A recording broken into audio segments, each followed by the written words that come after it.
Bismillahirrahmanirrahim. Assalamualaikum warahmatullahi wabarakatuh.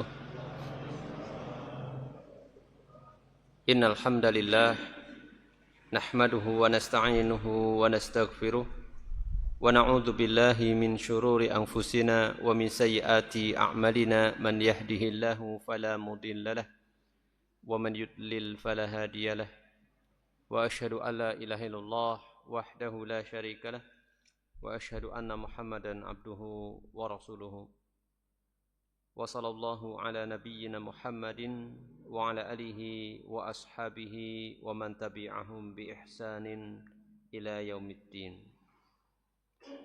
Jemaah yang berbahagia, Bapak dan Ibu, kaum muslimin yang semoga dirahmati Allah tabaraka wa taala. Alhamdulillah, kita panjatkan puji syukur kita kepada Allah Jalla wa ala atas segala limpahan nikmat yang telah Allah berikan kepada kita semuanya. Semoga salawat dan salam akan senantiasa terlimpahkan kepada Nabi kita yang mulia, Nabi Muhammad sallallahu alaihi wasallam. Demikian juga kepada keluarga beliau, para sahabat dan segenap umatnya yang mengikuti ajarannya hingga akhir zaman nanti. Bapak dan Ibu jamaah kaum muslimin yang semoga dirahmati Allah Subhanahu wa taala. Pada pembahasan sebelumnya kita menyampaikan tentang tafsir ringkas yang menjelaskan tentang hikmah dari dihapusnya suatu hukum di dalam agama kita. Dan ini disebutkan di ayat 106 dalam surat Al-Baqarah. Dan ini bermula dari apa?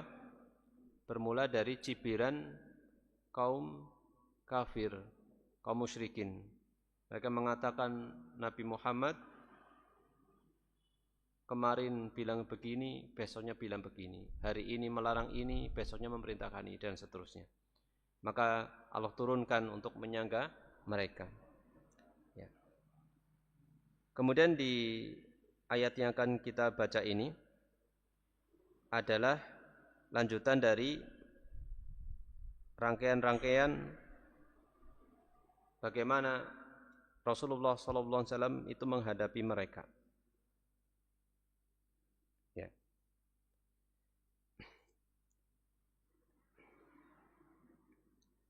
Ya, jadi menghadapi kaum Yahudi di kota Madinah. Ya.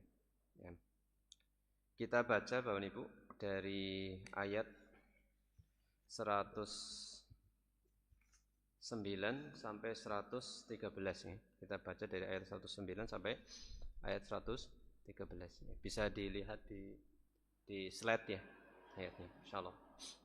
Tetapi pembahasan kita lebih fokus kepada ayat 111 sampai 113. Di mana ayat 109 dan 110 sudah kita singgung secara singkat dan kita nanti juga akan sedikit ulas secara singkat juga atau kita ulangi secara sekilas. Ya. Silakan bisa dilihat ke slide untuk ayat 109 hingga 113.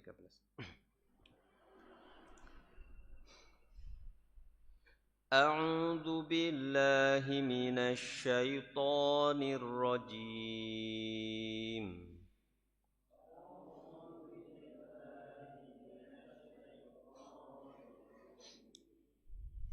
وَدَّ كَثِيرٌ مِّنْ أَهْلِ الْكِتَابِ لَوْ يَرُدُّونَكُم مِّن بَعْدِ إِيمَانِكُمْ كُفَّارًا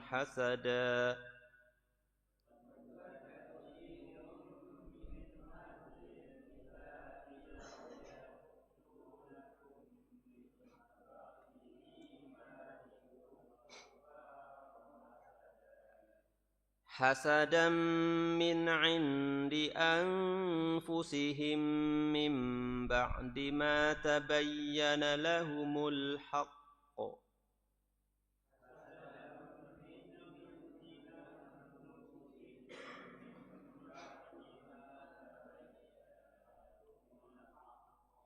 فَاعْفُوا وَاصْفَحُوا حَتَّى يَأْتِيَ اللَّهُ بِأَمْرِهِ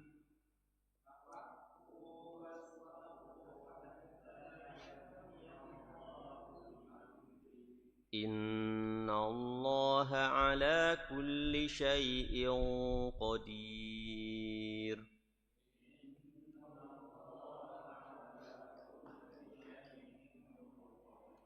Wa aqimus salata wa atuz zakah.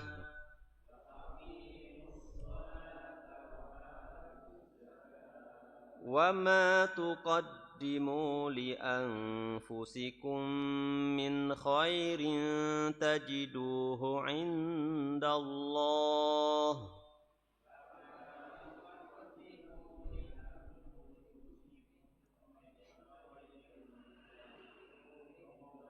Innallaha bima ta'maluna basir.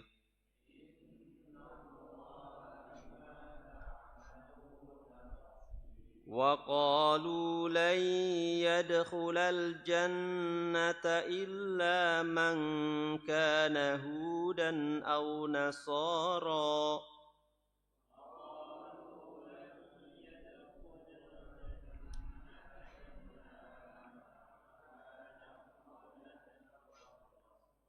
تلك أمانيهم قل هاتوا برهانكم إن كنتم صادقين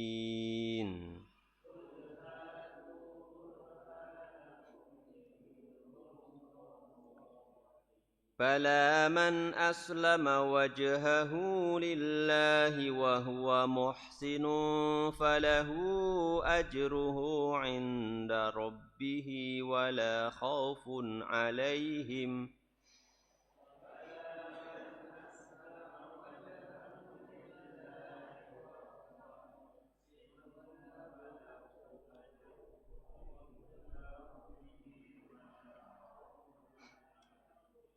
ولا خوف عليهم ولا هم يحزنون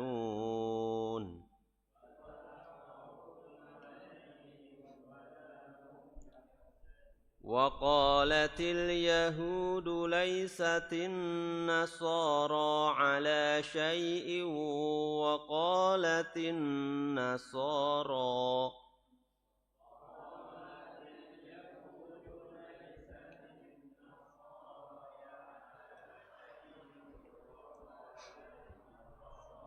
وقالت النصارى ليست اليهود على شيء وهم يتلون الكتاب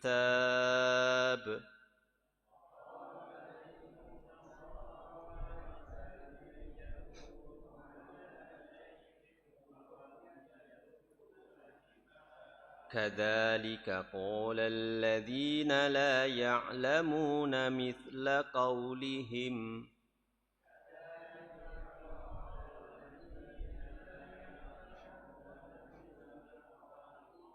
فالله يحكم بينهم يوم القيامة فيما كانوا فيه يختلفون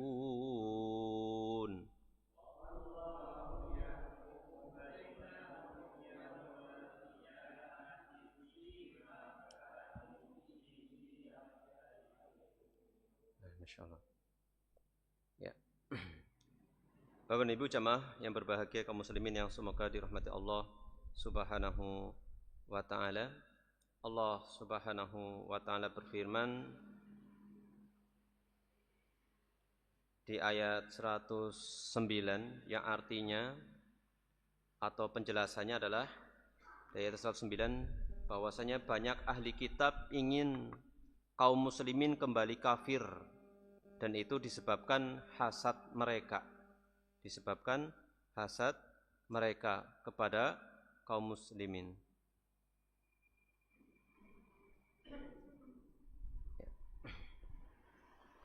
Jadi hasad ini disebabkan hasad mereka ahli kitab. Tadi saya keliru di awal ya, bukan kaum musyrikin tetapi ini konteksnya masih berkaitan dengan ahli kitab ya. Dalam hal ini adalah orang Yahudi dan nanti juga orang Nasoro. Jadi disebabkan hasad mereka. Meski mereka tahu bahwa Islam itu adalah agama yang benar. Allah memerintahkan kaum muslimin untuk memaafkan dan bersabar hingga datang waktunya Allah memberi perintah untuk berjihad. Jadi ketika itu belum diperintahkan untuk berjihad ya. Belum diperintahkan untuk berjihad. Kemudian di ayat 110 disebutkan bahwasanya Allah Subhanahu wa taala memerintahkan mereka untuk mendirikan salat. Jadi sabar dulu. Jihad belum diperintahkan, maka sebagai persiapan itu harus mendirikan salat. Menunaikan zakat dan beramal kebaikan sebagai penyucian jiwa dengan janji balasan terbaik. Dan inilah begitu indahnya agama Islam, begitu hikmahnya Allah Subhanahu wa taala ketika menurunkan syariat Islam ini itu dengan bertahap. Jadi permasalahan jihad itu belum disampaikan di awal. Belum disampaikan di awal. Ya. Sebagaimana para ulama juga seperti itu, mencontoh Allah Subhanahu wa taala ketika menjelaskan permasalahan jihad itu biasanya di kitab itu bagian terakhir. Di dalam permasalahan fikih biasanya di bagian terakhir. Seperti itu, urutannya terakhir. Ya, jadi jangan sampai kaum muslimin itu disampaikan hal-hal yang besar sebelum perkara yang sangat mendasar mereka belum memahaminya, belum bisa mengamalkannya. Maka ini Allah memerintahkan mereka mendirikan sholat, menunaikan zakat dan beramal kebaikan. Ya. Ini kurang lebih ayat 109 sampai ayat 110 yang memberikan kepada kita pelajaran. Yang pertama, ahli kitab tahu bahwasanya Islam itu agama yang benar, tetapi kedengkian mereka membuat mereka memusuhi kaum muslimin hingga kini. Ini yang pertama pelajarannya. Dan yang kedua, saat belum ada izin jihad, kaum muslimin diperintahkan menyiapkan diri dengan memperbaiki akhlak, salat, zakat dan amal soleh. Dan yang ketiga, menumbuhkan kesadaran bahwasanya Allah itu mengawasi dirinya agar amal dilakukan dengan niat yang ikhlas. Berkaitan dengan masalah syariat jihad itu maknanya itu ada dua, Bapak Ibu. Jihad itu maknanya ada dua. Yang pertama makna umum dan yang kedua makna khusus. Makna umum mencakup jihadun nafsi, ya, memerangi hawa nafsu, ya. Jadi menggembleng diri. Untuk apa? Ada 4 tingkatan. Yang pertama mempelajari ilmu, mengenal kebenaran pertama. Tingkatannya berikutnya mengamalkan kebenaran tersebut. Ya, jadi menggembleng diri untuk mengenal kebenaran, maka pentingnya kita belajar, kemudian mengamalkannya. Dan yang ketiga adalah mengajarkannya, mendakwahkannya, menyampaikan kebenaran tersebut. Dan yang keempat adalah bersabar. Ini adalah jihadun nafsi, memerangi hawa nafsu pada diri sendiri, atau menggembleng diri. Kemudian mencakup juga makna dari jihad yang umum ini adalah jihad melawan setan. Jihad melawan setan. Ini ada 2 tingkatan. Yang pertama adalah memerangi setan atau memerangi atau melawan syahwat. Jadi memerangi setan karena setan itu meluncurkan atau menghembuskan syahwat pada manusia. Maka kita lawan syahwat itu. Bagaimana melawan syahwat? Dengan memperkuat apa? Iman. Syahwat itu di-counter, dilawan dengan iman. Kekuatan iman. Kemudian setan juga menghembuskan serangannya, yaitu syubhat. Syubhat itu apa? Bagaimana manusia itu bisa rancu dalam memahami kebenaran. Syubhat. Sesuatu yang rancu. Jadi dikiranya benar, ternyata itu salah. Dan itu sangat samar. Syubhat itu sesuatu yang samar. Maka ini di-counter dengan apa? Dilawan dengan apa? Dengan kekuatan apa? Ilmu. Dengan kekuatan ilmu. Kemudian juga makna jihad secara umum juga adalah memerangi ahli maksiat dan memerangi orang yang mengekor kepada hawa nafsu, orang yang memperturutkan hawa nafsu, atau gampangnya itu ahli maksiat. Orang yang suka berbuat maksiat diperangi. Bagaimana memeranginya? Bagaimana memeranginya? Maka dengan 3 tingkatan. Pertama dengan kekuatan. Kalau memang memiliki kekuatan, Dan ini kalau di sebuah negeri itu harus orang yang memiliki posisi kekuasaan, ya seperti itu. Nggak boleh semuanya. Kalau tidak mampu dengan lisan, dinasehati, seperti itu. Kalau tidak mampu dengan apa? Dengan hati. Nah, itu. Dan kata Rasulullah, selemah-lemahnya iman adalah ketika mengingkari kemungkaran dengan hati. Tapi mending daripada nggak sama sekali. Ya gitu. Ini jadi yang dimaksud dengan jihad itu seperti itu. Kemudian jihad yang khusus lah, ini jihad yang memang bermakna perang. Benar-benar apa? Ya, terjadi benar perang ini, bukan tadi. Jadi jangan dikaburkan masalah makna jihad ini. Lalu bagaimana? Ini harus terpenuhi syarat dan ketentuan-ketentuannya. Enggak boleh asal sembarangan.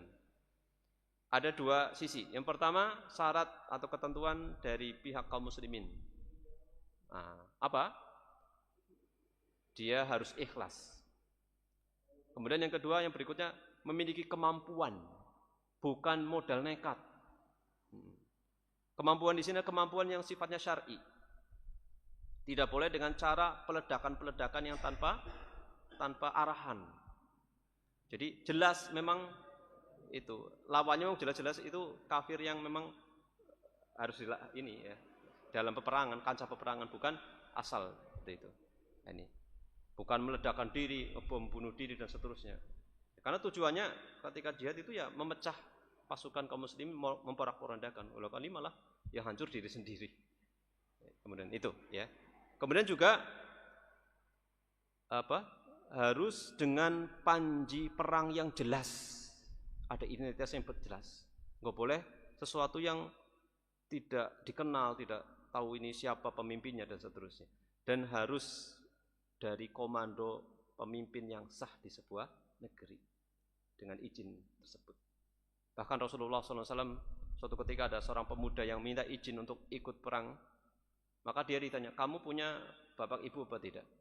Ya masih punya, dan sudah sangat tua. Kamu pulang saja, kamu berjihad, ngurusin orang tua kamu. Nah, ini dari sisi apa? Kaum muslimin. Adapun dari sisi orang kafirnya apa? Bukan dhimmi, ya, bukan kafir dhimmi, yang mendapatkan apa? Perlindungan, betul, perlindungan dari kaum muslimin. Kemudian mu'ahadan, bukan kafir mu'ahad yang sedang melakukan akad atau perjanjian damai atau perjanjian dengan kaum muslimin. Rasulullah SAW pernah mengatakan, man qatala mu'ahadan lam yarih raihatal jannah. Nah itu. Kata Rasulullah SAW, atau kama qala sallallahu alaihi wasallam, siapa saja yang membunuh orang kafir mu'ahad yang masih berada dalam ikatan perjanjian dengan kaum muslimin, maka kata Rasulullah apa? Dia tidak akan mencium aromanya surga. Padahal yang dibunuh bukan orang Islam. Kemudian juga apalagi musta'man sama ya, dhimmi dan seterusnya itu. Kemudian yang diperangi memang ahli qital. Jadi memang kafirnya memang dia memang sengaja perang gitu. Jadi hadapi itu seperti itu. Dan bukan di luar itu seperti anak kecil, perempuan, bahkan sampai rahib-rahib mereka enggak boleh dibunuh. Dalam suasana perang enggak boleh asal dibunuh semua. Yang dibunuh adalah lawannya benar-benar di medan perang tersebut. Itu. Ini kurang lebih ketentuan-ketentuannya harus diperhatikan dalam masalah jihad ini. Nah, seperti itu. Wallahu a'lam bishawab. Bapak Ibu jamaah kaum muslimin yang semoga dirahmati Allah Subhanahu wa taala. Sekarang kita masuk ke ayat 111. Ayat 111. Di sini ada penyebab turun atau sebab turunnya ayat yang mulia ini. Sebab turunnya ayat yang mulia ini, atau lebih tepatnya ayat 113 ya. Ayat 113. Disebutkan di sini sababun nuzulil ayataini wa ma'nahuma, atau sebab turunnya dua ayat dan makna dari keduanya. Yaitu ayat 111, 12 ya, 111 112. Disebutkan lamma jaa wafdu Nasara Najran ilal Madinah iltaqa bil yahud fi majlisin nabiyyi sallallahu alaihi wasallam. Ya. Ketika rombongan Nasrani Najran datang ke Madinah, jadi Najran itu sebuah daerah ya, di selatan Jazirah Arab. Lebih tepatnya itu Yaman bagian utara.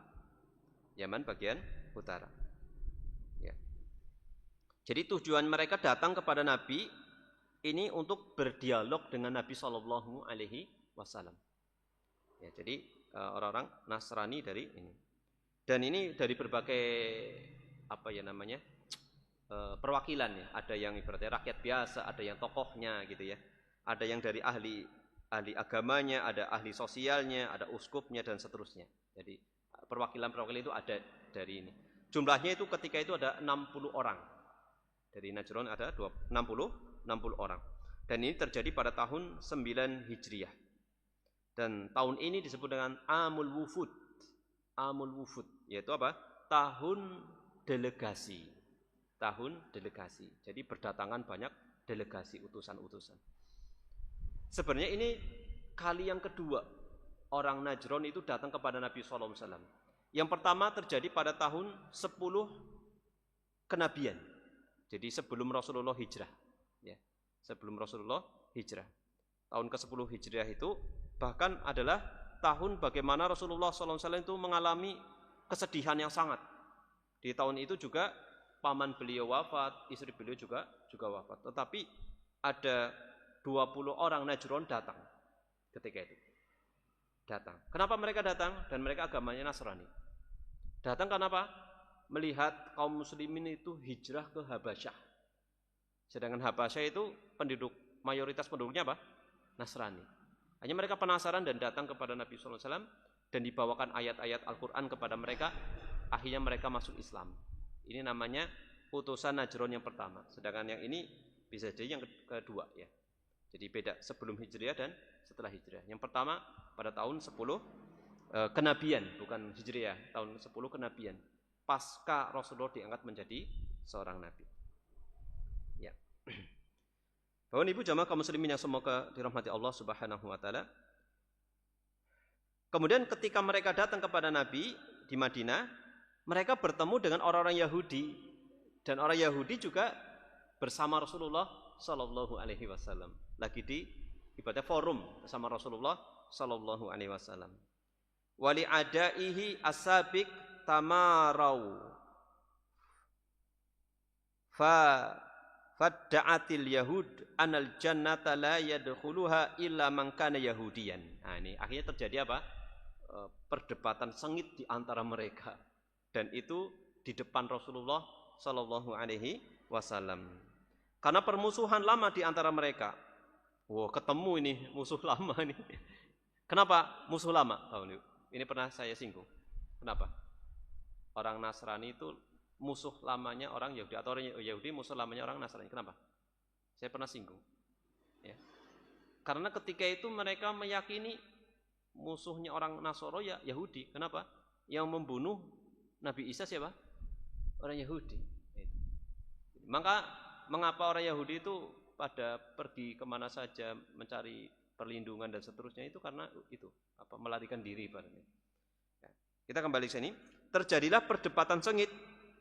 Kaum Yahudi mengklaim bahwa surga hanya akan dimasuki oleh orang Yahudi saja. Itu, masya Allah. Kebalikannya bagaimana? Wadda'atin nasara anal jannata la yadkhuluha illa man kana nasraniyan. Kebalikannya juga orang Nasrani mengklaim bahwa surga hanya akan dimasuki oleh orang Nasrani saja. Di ayat ini tidak disebutkan, oh enggak benar kalian berdua Islamnya. Rasulullah enggak seperti itu ya. Rasulullah enggak seperti itu. Tapi Rasulullah daripada saling mengklaim, mana buktinya?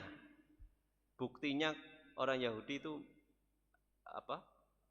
surga itu hak mutlaknya mereka ataupun hak mutlaknya orang Nasrani. Buktinya kalian mana?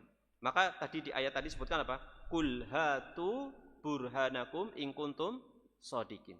Katakanlah, datangkanlah bukti-bukti kalian jika kalian memang benar dalam persangkaan kalian atau klaim kalian. Ya. Faraddallahu ta'ala alaihim wa abtala da'wahum. Maka Allah Subhanahu wa taala menolak dan membatalkan klaim mereka atau persangkaan mereka, pengakuan mereka dengan menuntut bukti atas perkataan itu. Haitsu talabahum bil burhan, di mana Allah menuntut mereka mendatangkan bukti alaiha falam yakdiru, sedangkan mereka semua tidak ada yang sanggup mendatangkan satu bukti pun. Ya. Karena namanya pengakuan kan tidak berguna kalau tanpa bukti, ya kan? Betul? Apapun, ya kan? Apapun. Ya, menuduh juga seperti harus ada bukti. Wa atsbata ta'ala dukhulal jannah, dan Allah menetapkan bahwasanya masuk surga itu siapa yang berhak? Liman zakka nafsahu bil iman. Yang berhak hanyalah orang yang menyucikan dirinya dengan beriman. Itu. Wal as-sahih, imannya sahih, wal amal as-solih, dan amal soleh. Jadi tidak perlu mengklaim dirinya yang berhak masuk surga, tetapi yang ditetapkan Allah Subhanahu wa taala yang pantas masuk surga siapa? Adalah orang yang menyucikan dirinya dengan dua cara, beriman dan beramal soleh.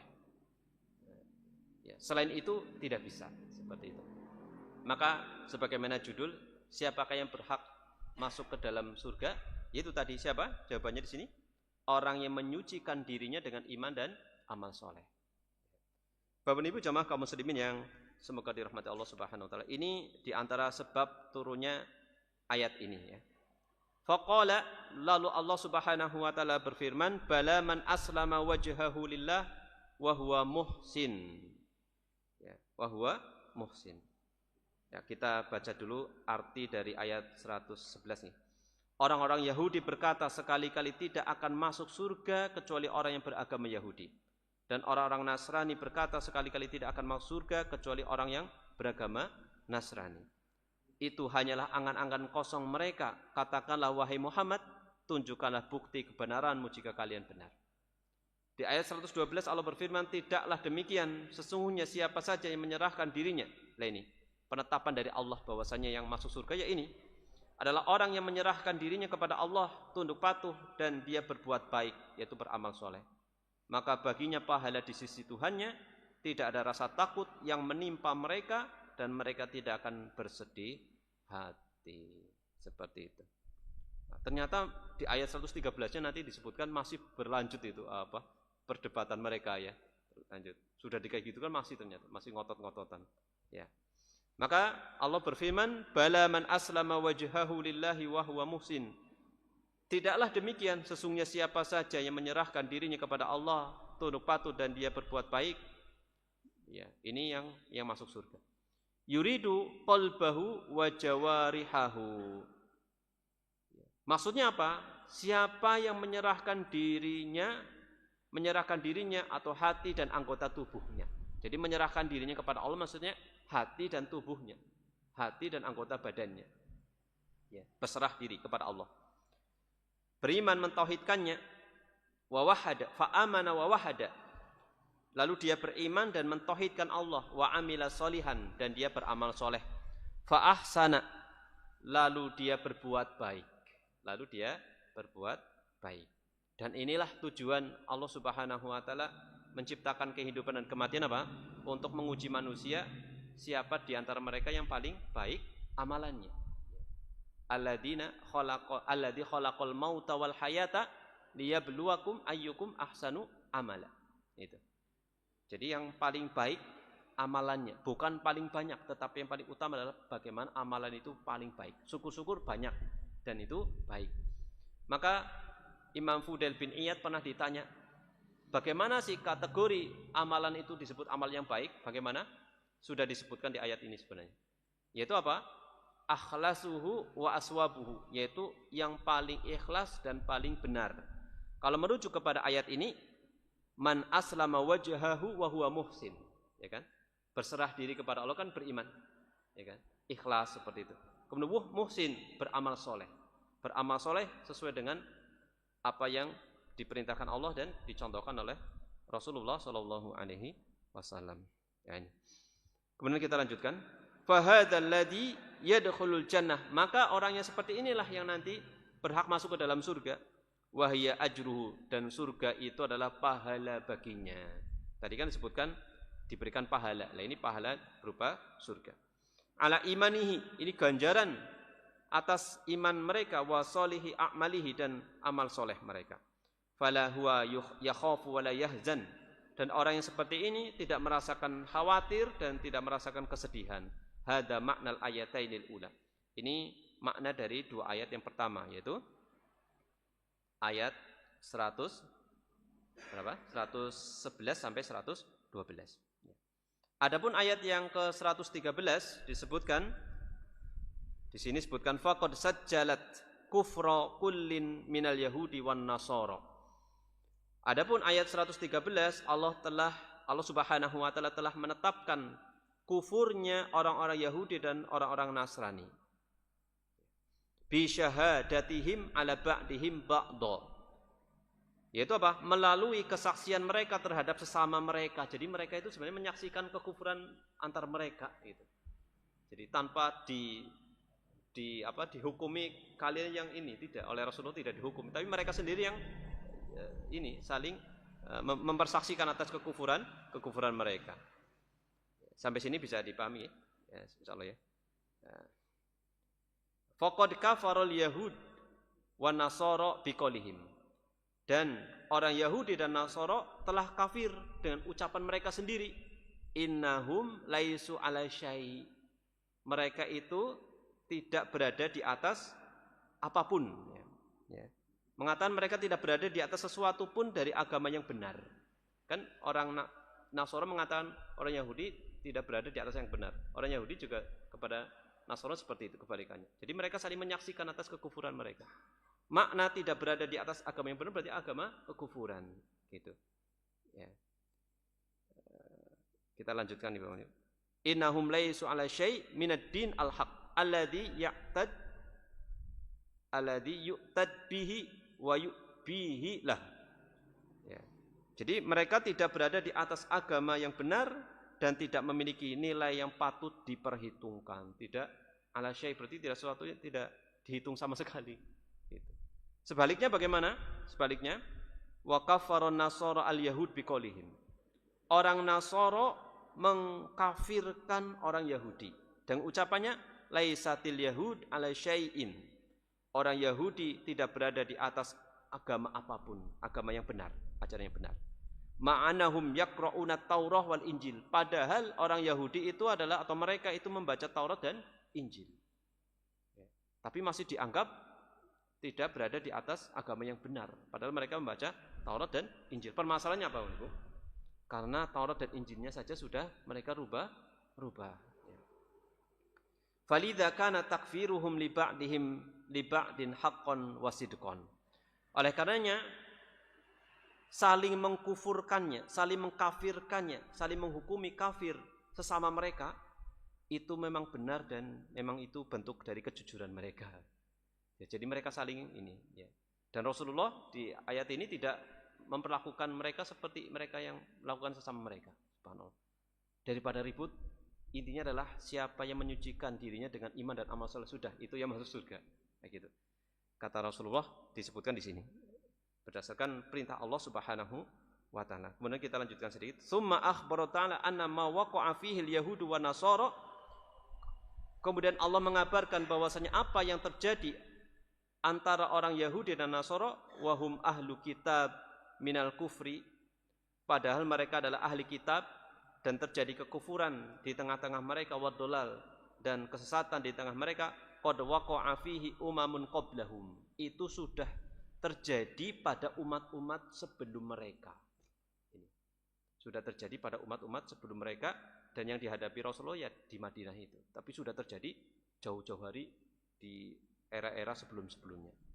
Ya. Duna ilmin minhum, tanpa sepengetahuan mereka. Tanpa sepengetahuan mereka. Wadzalika li jahlihim. Itu disebabkan kebodohan mereka. Wa akhbara ta'ala annahu sayahkumu bainahum yaumal qiyamah wa yujzihim bi kufrihim wa dhalalihim. Ya. Allah juga mengabarkan bahwa Dia akan mengadili mereka pada hari kiamat dan memberi balasan atas kekufuran dan kesesatan mereka. Makanya Allah Subhanahu wa taala berfirman di ayat 113, orang-orang Yahudi berkata, orang Nasrani tidak memiliki dasar agama yang benar, dan orang Nasrani berkata orang Yahudi tidak memiliki dasar agama yang benar, padahal mereka keduanya membaca kitab atau wahyu Allah. Demikian juga perkataan orang-orang yang tidak berilmu, kaum musyrikin dan umat jahil lainnya serupa dengan ucapan mereka. Maka Allah memutuskan hukum di antara mereka pada hari kiamat tentang apa yang mereka perselisihkan. Ini sedikit penjelasan dari ayat 111 sampai 113. Kemudian sebagai penutup di sini ada kesimpulan dan kita langsung ke kesimpulan ayat 111 dan 100 sampai 113. Ya. Kesimpulan yang pertama, nah, berarti di sini lihat nomor 4 nih. 4 sampai nomor 6.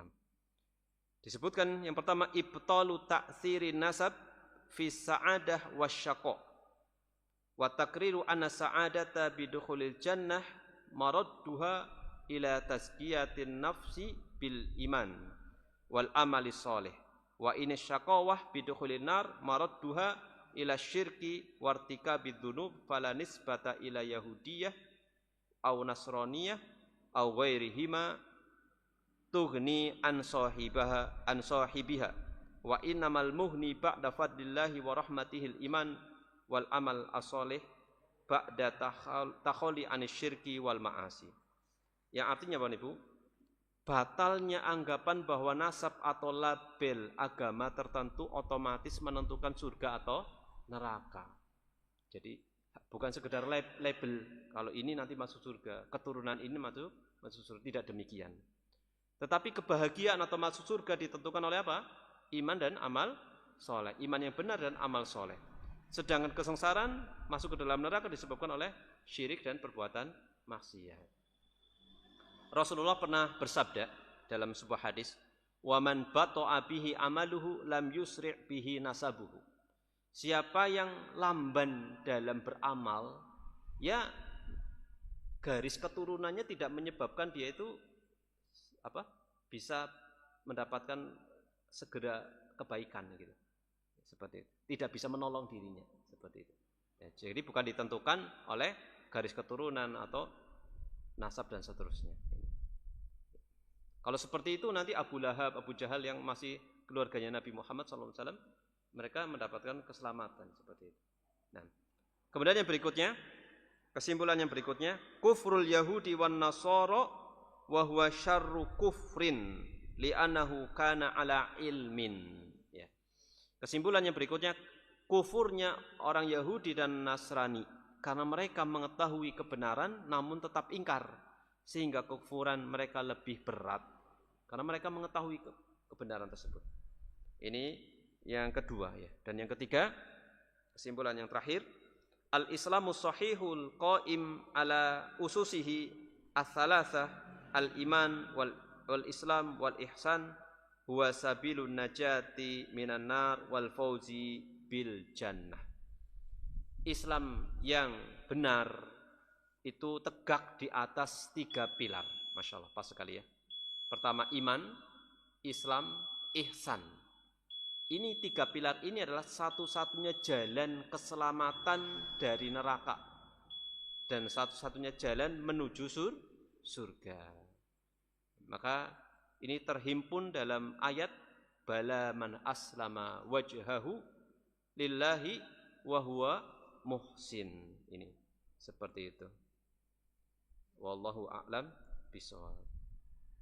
Mungkin itu yang bisa kita sampaikan.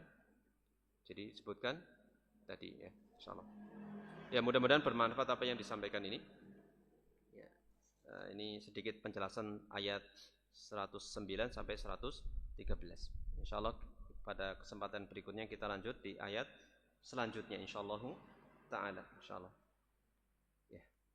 Demikian Bapak Ibu, mohon maaf atas segala kekurangan dan keterbatasan.